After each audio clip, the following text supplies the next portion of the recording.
Hyderabad IT hub దీని success వెనుక అసలు ఎవరున్నారు? ఈ మధ్యకాలంలో ఇదొక పెద్ద పొలిటికల్ డిబేట్ అయిపోయింది కదూ?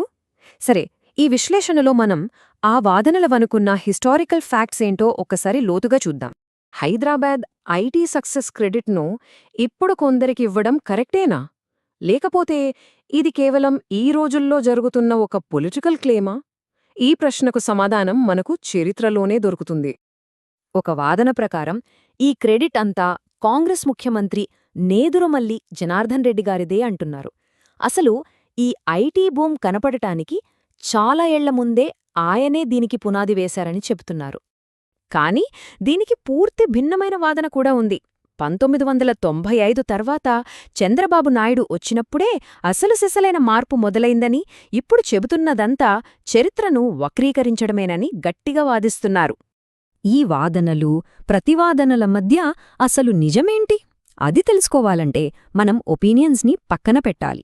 కేవలం చారిత్రక ఆధారాలు, టైమ్లైన్ మీద మాత్రమే ఫోకస్ చేయాలి. పదండి, ఆ పని చేద్దాం. సరే, ముందుగా 1991లో వేసిన ఆ పునాది రాయి దగ్గర్నుంచి కథ మొదలుపెడదాం.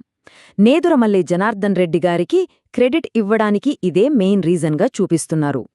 మనం మాట్లాడుకుంటున్న ఈ ఇన్సిడెంట్స్ అన్నీ ఎప్పుడు జరిగాయంటే 1990 డిసెంబర్ నుంచి 1992 అక్టోబర్ మధ్యలో.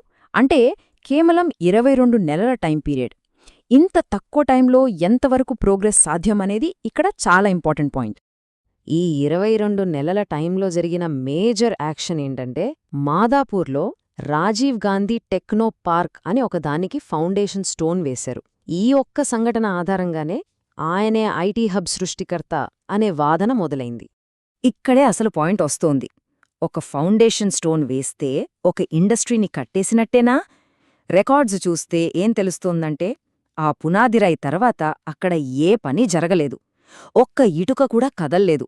ఎలాంటి డెవలప్మెంట్ లేదు, కన్స్ట్రక్షన్ లేదు. ఇది చాలా క్లియర్. సరే, మరి ఆ పునాదిరాయి అక్కడితోనే ఎందుకు ఆగిపోయింది? అది అర్థం కావాలంటే మనం 90ల ప్రారంభంలో అప్పటి పరిస్థితులు ఎలా ఉండేవో ఒకసారి చూడాలి.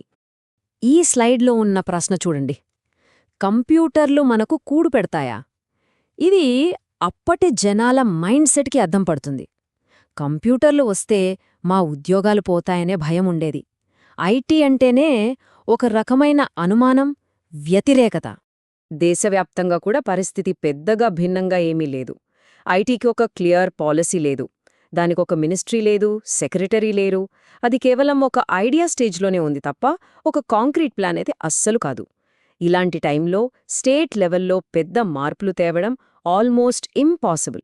అప్పట్లో సెంట్రల్ గవర్నమెంట్ మొదలుపెట్టిన ఎస్టీపీఐ అంటే software technology parks of India program కూడా చాలా చిన్న స్కేల్లో ఉండేది.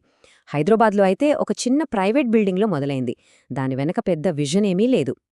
కానీ 1995 తర్వాత సీన్ మొత్తం మారిపోయింది. ఒక కొత్త, పక్కా గేమ్ ప్లాన్ వచ్చింది. హైదరాబాద్ ఐటీ ఫేజ్నే మార్చేసిన ప్లాన్ అది. ఇది చూడండి, ఇది కేవలం ఒక ఫౌండేషన్ స్టోన్ లాంటి సింగిల్ ఈవెంట్ కాదు. ఇది ఒక కంప్లీట్ ఎకోసిస్టమ్ను 0 నుండి నిర్మించడానికి వేసిన ఒక క్లియర్, మల్టీ స్టెప్ ప్లాన్. ప్రతి అడుగు చాలా స్ట్రాటజిక్గా ఉంది. ఇక్కడ అసలు మ్యాటర్ ఉంది. చూడండి, రియల్ రిజల్ట్స్ అంటే బిల్డింగ్లు, ఇన్వెస్ట్మెంట్లు, జాబ్సు ఇవన్నీ ఎప్పుడు వచ్చాయి? అన్నీ 1997 తర్వాతే. ఇక్కడే మనం అసలు తేడాను గమనించాలి. ఒక ఐడియా ఉండటానికి, దానిని నిజంగా ఎగ్జిక్యూట్ చేయడానికి మధ్య ఉన్న డిఫరెన్స్ ఏంటో చూడాలి. సింపుల్గా చెప్పాలంటే, ఒక ప్లాట్ కొనడం వేరు, ఆ ప్లాట్లో ఒక ఇల్లు కట్టి అందులో గృహప్రవేశం చేయడం వేరు. ఇక్కడ కూడా అంతే. ఒక ఫౌండేషన్ స్టోన్ వేయడం జస్ట్ ఫస్ట్ స్టెప్, కానీ ఒక పూర్తి ఇండస్ట్రీని నిర్మించడమనేది అసలైన పని. ఒక ఫైల్ని ఒక టేబుల్ నుంచి ఇంకో టేబుల్కి మూవ్ చేయడం చాలా ఈజీ. కానీ కంపెనీలు, ఎంప్లాయీస్, ఇన్ఫ్రాస్ట్రక్చర్ వీటన్నిటితో ఒక కంప్లీట్ టెక్ ఎకోసిస్టమ్ను క్రియేట్ చేయడం అనేది టోటలీ డిఫరెంట్ బాల్ గేమ్. అందుకే ఇక్కడ మనం అర్థం చేసుకోవాల్సిన మెయిన్ పాయింట్ ఏంటంటే, ఒక ఐడియా అనేది జస్ట్ ఒక నిక్కురవలాంటిది అంతే. కానీ ఆ చిన్న రవ్వను ఒక పెద్ద మంటగా మార్చే ఎగ్జిక్యూషనుందే, దానికి హిస్టరీలో అసలైన వాల్యూ ఉంటుంది. క్రెడిట్ కూడా ఆ ఎగ్జిక్యూషన్కే వెళ్తుంది, కేవలం ఐడియాకు కాదు. ఇప్పటిదాకా మనం చూసిన డాక్యుమెంట్స్, టైమ్లైన్ బేస్ చేసుకుని చూస్తే హిస్టరీ మనకు ఒక క్లియర్ జడ్జ్మెంట్ ఇస్తోంది. ఫ్యాక్ట్స్ చాలా క్లియర్గా ఉన్నాయి.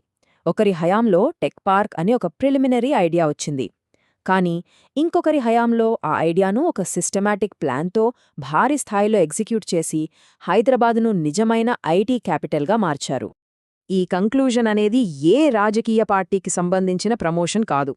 ఇది కేవలం మనకు అందుబాటులో ఉన్న వెరిఫైయబుల్ హిస్టారికల్ రికార్డ్స్ ఆధారంగా చేసుకున్న అనాలిసిస్ మాత్రమే. ఇది మనకు ఒక చాలా ఇంపార్టెంట్ విషయాన్ని గుర్తుచేస్తోంది.